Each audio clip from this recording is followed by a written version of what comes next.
So guys, dun sa mga nagtatanong din, di ba usually kasi kapag mga ganitong itsura or may mga kamuka, ang dami nagtatanong kung binabayaran daw ba ni Rosie sa mga branded motorcycle yung usually common na panggagaya ng motorsiklo. Ang sagot po dyan guys ay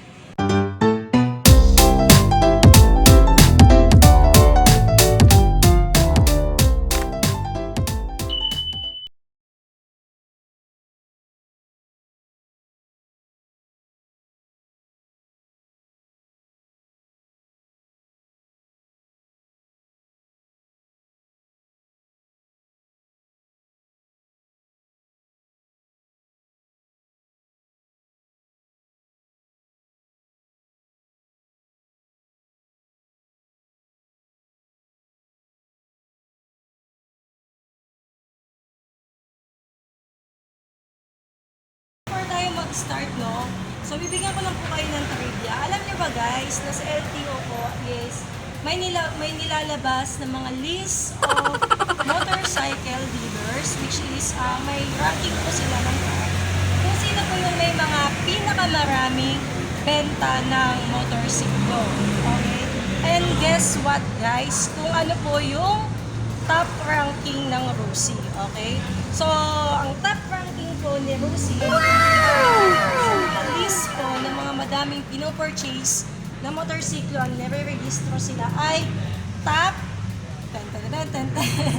okay guys, from top 1 po, which is si Honda po yung top 1 natin sa may pinakamaraming purchase or nare-register motor sa LTO.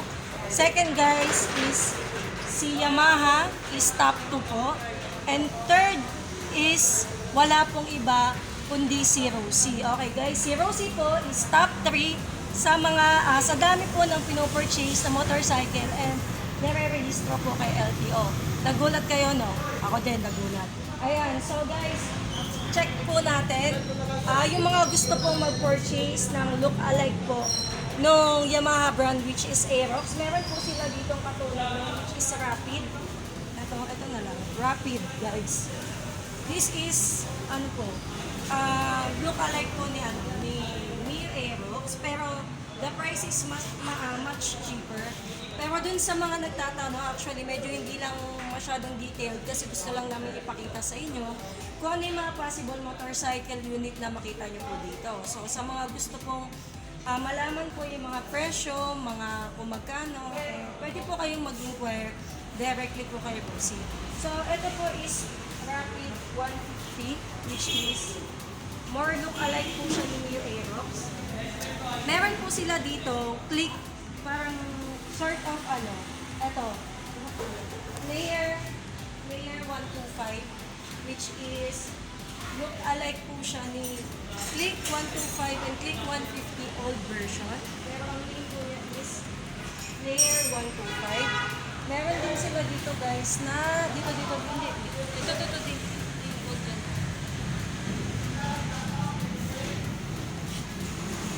Meron din sila, eto, which is, ano pangalan niya?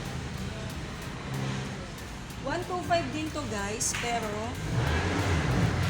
ayan. Look alike po siya ng Mio Soul Eye. Ayan, Royal 125. Ayan. Okay. And guys, meron din po sila more likely look alike po ng Honda Beat. Ito. Pwede din meron Suzuki. sila dito before. So, Honda Beat 110. Pero ito ay Gala. Lagi ko ito nakikita sa kalsada guys. Actually, madami ako nakikita ang galang motorsiklo sa ayan. So, ayan po. Yung mga sample na motorcycle na meron sila dito. Sa mga naghahanap po na business type, meron din sila dito. Ito. Macho. Macho. Ayan guys. So, Macho 175.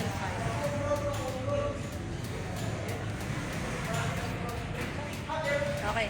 So guys, dun sa mga nagtatanong din, di ba usually kasi kapag mga ganitong itsura or may mga kamuka, ang dami nagtatanong kung binabayaran daw ba ni Rosie sa mga branded motorcycle yung usually common na panggagaya ng motorsiklo? Ang sagot po dyan guys ay hindi po. Wala pong binabayaran si Rosie doon. Why? As per dun sa source ko, pwede pong gayahin ang isang unit as long as iba po yung pangalan ng unit, magiging iba yung pangalan. For example, eto, kamukha siya ni Mio Aerox, okay? Though kamukha siya ni Mio Aerox, ang pangalan niya po is Rosie. Hindi po siya Yamaha. Hindi po siya branded Yamaha.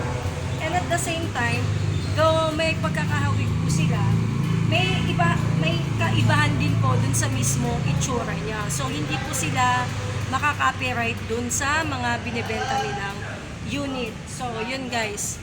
Nalaman ko din yan. Nakala ko dati may binabayaran sila kapag magka-copy sila ng kanilang mga motorcycle. Pero ayun nga guys, wala po sila binabayaran. So, tara ikot.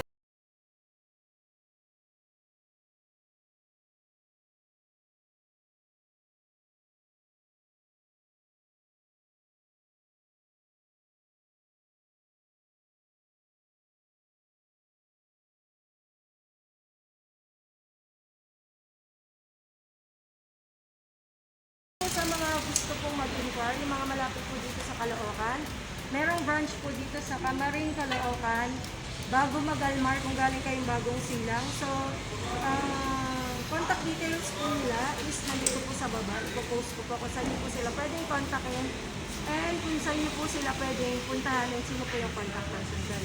So guys, yun lang naman and thank you so much for watching. Have a nice day.